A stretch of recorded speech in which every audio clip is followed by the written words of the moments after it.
Hello, I'm Lemmy from Mini Lotr. Welcome to the channel.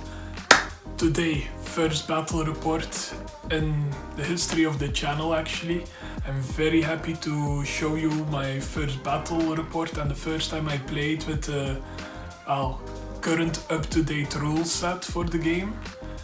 But I wasn't actually planning on giving an intro, but after editing the entire thing, I realized I need to say a couple of things before we start. First of all, me and my brother-in-law are playing. We are absolute noobs. It's for us both. The first time playing with actual rules, let's put it like that. We've played with the old rule book before. Just a second. We have played with this rule book before. This is the one I got when I just started the game in 2009 in the starter kit Balin's Tomb. It's a little while and I've only played this set of rules ever, and today we're playing this, the actual motherfucking rules. So yeah, there will be misplays, there will be things that do not make any sense to anyone who has played this game before, so I apologize for that, but we had a blast and I really want to get this up just to show you, just to show that even though if you don't know any of the game rules by heart, you can still have a lot of fun playing. We actually already played once again. I did not record it, but we had a lot of fun. I will not hold you up any longer. Welcome to the battle report. See you at my brother-in-law's house for the game. Today's battle rap will be the scenario Claim the Treasure. Combatants: Grina with 18 gobos and the goblin scribe with 3 gobos. Goblin Town King with 24 gobos. All of the goblins have swords. And now see who they're up against. It's a Rivendell, Elrond with heavy armor, he is the army leader. 5 archers, 1 banner bearer, 6 elves with shields, the one whose bases are already done, and 7 box standard elves of Rivendell.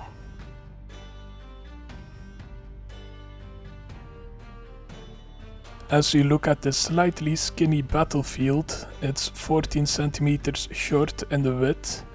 We see some random scatter terrain as the armies are all set up for battle. The objective: hold as many markers, the round thingies with horns and one is an elven shield marker, as possible before one side is quartered. Elrond starts with 3 foresight points to taunt the gobos with. Round 1. Fight! The gobos get priority and try to move forward, focused on the objectives. They get one already in base contact and are ready to grab another one next turn. The elves are moving up carefully as the archers try to take positions to start blasting the goblins at first sight. Round 2. The elves roll a 1 and the gobos a 6. The foresight points will be useless here. The goblins spawn 2 friends in to grab another objective. This sadly happened off camera. And they have successfully made contact with their second objective, just as the elves who moved half start opening fire at the goblin ranks. 2 hits, 2 kills. Yet the goblins don't care as they are as hardy as they come. Especially with the lines getting closer, they pump themselves up for a fight. And notice that elves have not yet gone for a single objective. It's like they are playing for fun. Meanwhile, the sweaty goblins realize they should get objective markers to the scribe, as they are covered there, and the horde of goblins in between the elves and the objectives will make sure they stay safe. Round 3.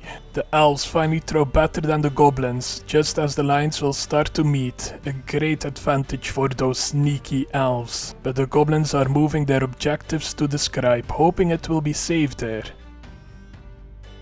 The elves charge the goblin ranks, hoping to smash some little ones. but they did not realize the king could just throw himself in the fight, sadly squishing a brave little goblin in between his meaty legs, killing him. On the other side, a little gobble that could is running with the third objective to the safety of the scribe, who summoned 7 fresh goblins in the flank of the elves. But then the gobbles realized one of them with the objective is in a clear line of sight of the elf archers. They shoot, they have 3 hits and 3 kills, but luckily everybody involved forgot that they were shooting the goblin with the objective, and instead 3 of his brothers die on the battlefield. Now the Goblin King has his motivation to kill some elves, and he needs to beat a 5. And with 3 dice he wins the fight until the elf sees his banner and rolls a 6 too. Not with equal fight, it's rolled off and it goes to good, dealing 1 wound that the king just takes, sparing his fate point for later. Some gobbles were lost, but also 1 whole elf has died. Round 4. The gobbles get priority this turn, until Elrond the mad lad uses 2 foresight points to change the 4 into a 6, beating the poor defenseless goblins. Elrond makes good use of this by Rat of Brunnen the 7 gobbles who are right next to him in a tight line. Mistakes were made here by someone. Now rolling to see how many goblins will lose their life, and only 4 of them are left lying on the cold hard ground. After that horrible sight, the lines clash once again, and once again the elven archers have stayed in place to shoot pointy sticks at the goblins. Sadly, 1 goblin was deadly allergic to pointy sticks and died. Horribly, might I add. Meanwhile, the king is trying to get rid of the middle so he can bring his horde to Elrond to smite the elf lord himself. And the elf banner has a very important objective marker the gobbles need to win. On the other side from the archers, the group of elves previously led by Elrond is fighting in a tight alley. The goblin horde is struggling to make this work for them, but they are not giving up. For some reason, and remember the 2 gobbles that spawned in behind Elrond's lines, they are now fighting the 1 elf guarding the objective. They win the combat, but fail to kill the elf. While the king is fighting an elf backed by a banner / spear support, they both throw a 6, the roll-off shows the king's strength and it goes to the king, who swiftly kills his opponent. The objective holding banner is looking very exposed now, but on the other side of the board, that has Elrond fighting, goes a little different. The 2 prone goblins that Elrond is fighting stand no chance against his natural 6s and are swiftly dealt with. Grana, who switched places with the gobbo who was in a fight, is now up, and he might be able to break the line in the little alley. But with the roll of a 5 he fails to beat the elf's 6. And with a lower fight than the elf he realizes he is utterly fucked. Especially when the elf wounds him, but a 6 on his fate roll saves him from the embarrassment of having a wound. An amount of elves and gobbles died this turn, but no one is broken. Yet. Turn 5! Elves get priority this time and they have a lot of targets to choose from. Luckily they forget the objective markers are more important than the endless goblin horde. But Elrond sees this differently. 1 Rat of Brunnen goes off, using 2 willpower from Elrond. The goblins near the little alley are trembling. 3 are gone with the waves, the rest is knocked prone. Meanwhile, in the gobbo turn they get 3 of the objectives behind the house. They are gathering in case they break to make sure there will be gobbos to get them if the one holding the objective flees. The 3 elves holding the objectives are fighting to keep them, but the Goblin King has his eye on the objective prize. The elves shoot a desperate salvo to keep the goblins in check. 1 hit, 0 wounds. The elves are failing under the unrelenting pressure from the goblins who just keep spawning back in. Elrond, determined to make a stand against the endless horde, cleaves his way through 2 goblins, foolish enough to stand in his way. Sadly, he had to use a might point to beat a natural 6 from a goblin.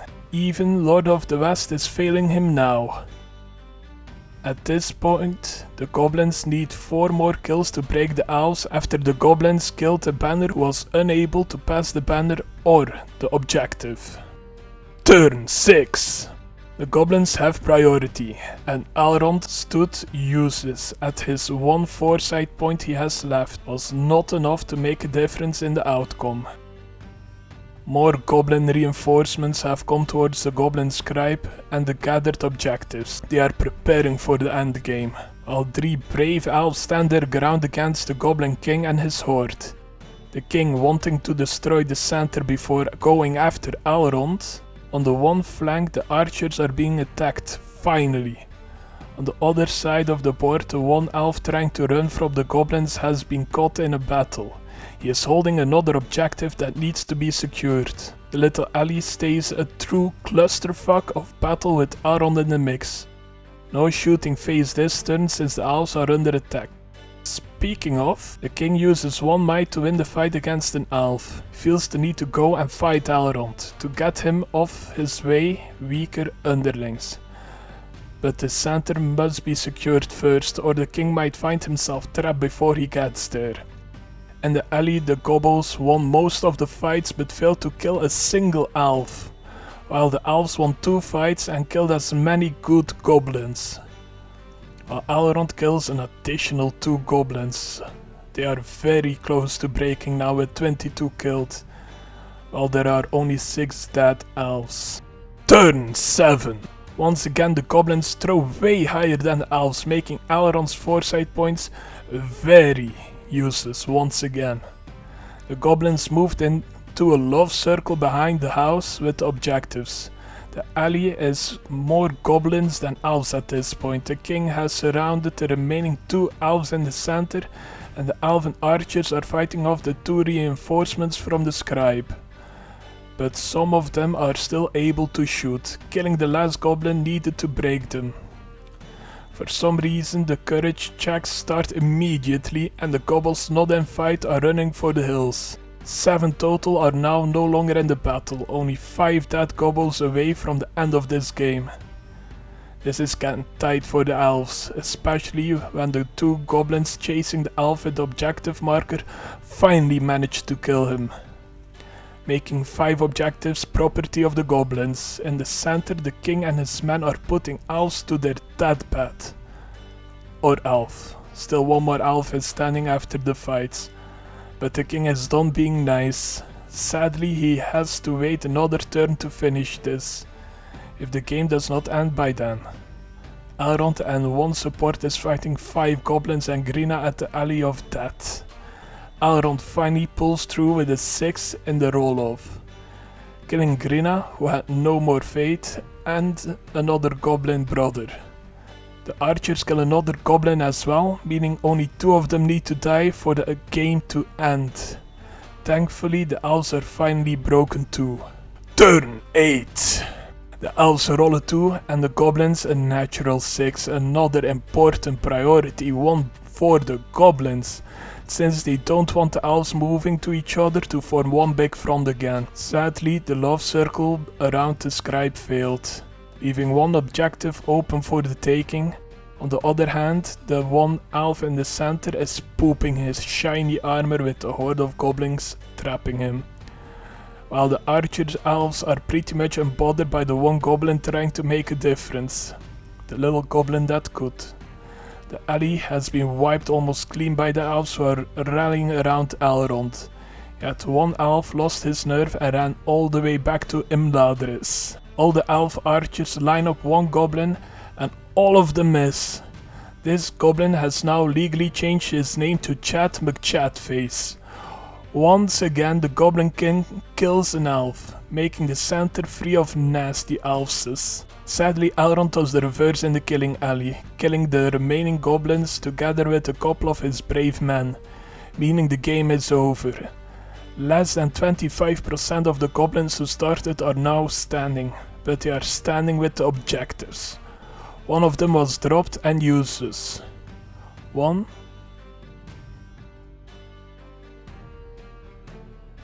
2, 3,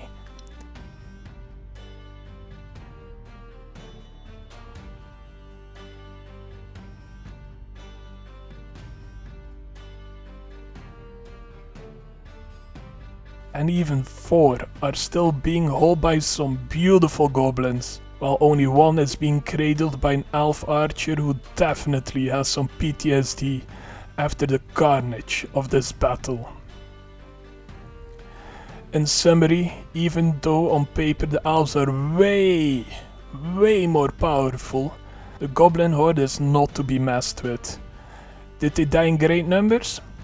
Yes. Did they have reinforcements up the wazoo? Yeah, baby. And more importantly, the goblins knew how to take advantage of their great numbers. But this scenario was pretty much an ideal scenario for the goblins, since the elves were easily bogged down and the goblin scribe was perfectly hidden behind the house at the deployment zone of the goblins. Was this a professional matchup? Nope. Both me and Small Lemmy, the name I give to my brother-in-law now, are still learning the rules, but we had a blast playing, and that is the most important part of this hobby for me, having fun. We both fucked up here and there with the rules, but in the end we learned and are excited for another go. I truly hope you enjoyed watching this, and I hope to make more of these battle reports in the future. I hope to see you in the next one. See ya!